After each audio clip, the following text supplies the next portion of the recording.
There's been some inquiries about a meeting that you held last year. How was it appropriate to have that meeting with your daughter and key decision makers in her application at that time? So will you tell the truth this time? I'll say what you... Will you? Yeah. Well, tell the truth of the story because I've been very clear and spoken to this before, and we've communicated with you directly that my daughter at no time received special treatment. In fact, she went through the same process several others did as well. But we all know that we are short of appraisers here in the state of South Dakota. And for years and decades, we've had people trying to buy houses or buy property, or realtors and bankers and even appraisers themselves that have said that the program in South Dakota needs to be fixed. I came in to fix the program. And so we are fixing it, but also we recognize that some people that have been involved in the industry for a long time don't like that, because the program before required that appraisers train their competition. And it limits their ability to put more dollars in their pocket. But regardless, we need appraisers, we need a fair system, and that's my determined goal. The one thing I'd appreciate is if you make sure that when you're quoting people in your stories, that you're vetting them, that you're making sure you're not only quoting one individual who's contributed to every single political opponent that I've had in the past, and that when we give you facts and give you people you can speak to print the facts, that you will choose to print that as well, especially when you've promised, and especially when your response back to us is completely unacceptable, that it's simply not newsworthy to print the facts. This story has been twisted and has been manipulated, and there's an agenda behind it, and I would appreciate it if our media would make sure that they're going forward and telling the truth and all the facts when they talk about them. How is it appropriate to have that meeting? Multiple ethics experts have raised concerns. And my Secretary of Labor answered all these questions, and that meeting was about fixing the appraiser program. But that meeting also touched on your daughter's application. That meeting was there to talk about fixing the appraiser program and what we needed to do to make sure that we were going forward in a way that got us more appraisers in the state of South Dakota. And that didn't raise any ethical concerns for you? To talk about fixing a to program have your daughter that in the needed to meeting be with key fixed? decision makers? She was there speaking to the program. And her license was pending before the program? No.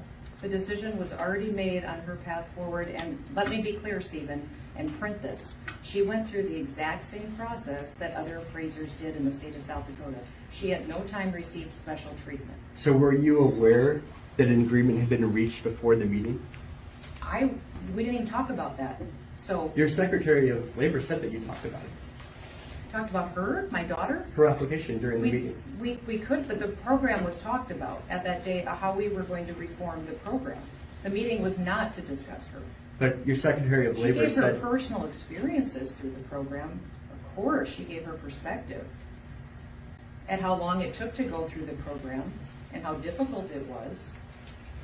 But I would also challenge you to go talk to other people in the state that have indicated for years. We have letters of the entire congressional delegation that have said that this appraiser program here in the state of South Dakota was a problem, but also in the country, and that it needed to be fixed.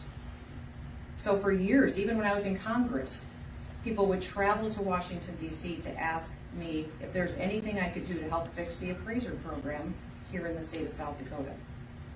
So it's been a program that has long been broken, and it has limited the amount of appraisers, which drives up costs for families here and makes it very difficult to do day-to-day business. Why? And she makes sure you focus on the fact that my daughter was not treated differently. She at no time received special treatment. She went through the same process that several other individuals in the state went through.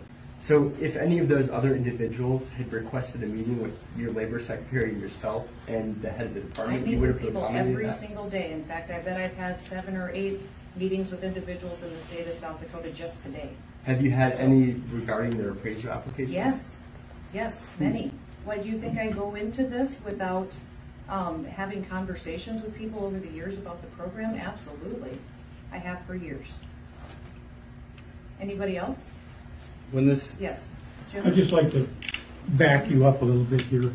I spent over 2 years working with Tom Hart in your office for a constituent who was having the same types of problems, except he was an experienced appraiser who, with the medical and so on, had to reapply, and it took him almost 2.5 years. He happens to be a committee man of the other party who said he would speak to anyone in your defense on this and how broken that program has been. Well, we have referred people to Stephen, and he's chosen not to write a story about the broken program because he said it was not newsworthy. Next. Why would... All right, folks, thank you so much for joining us here at Golden State Times. If you're new to the channel, we encourage you to subscribe by clicking that middle button. Also, check out our previous video by clicking the video on the right, or a video you might enjoy by clicking the video on the left. Also, don't forget to click the thumbs up button and share this video on social media. Peace.